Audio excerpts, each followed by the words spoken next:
सिंदेवाही तालुक्यातील रत्नापूर जवळ उमा नदीत पोहण्यासाठी गेलेल्या 4 मित्रांपैकी एका 18 वर्षीय तरुणाचा बुडून दुर्दैवी मृत्यू झाला आहे।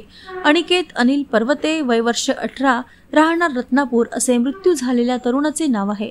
पोहण्याचा मोह जीवावर बेतला अशा प्रतिक्रिया गावात व्यक्त होत आहेत।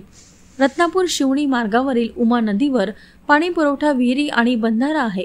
ग्रामपंचायतीने पाट्या आडव्या लावल्याने या ठिकाणी मोठ्या प्रमाणात पाणीसाठा साचून असतो।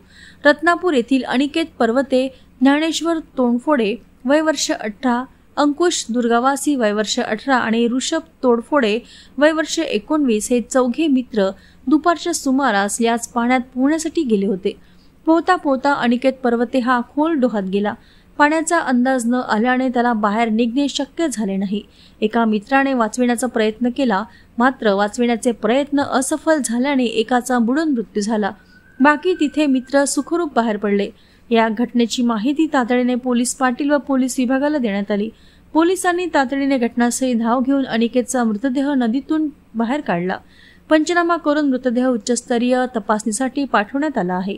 या घटनेमुळे कुटुंबावर दुःखाचा डोंगर कोसळला असून रत्नापूर गावात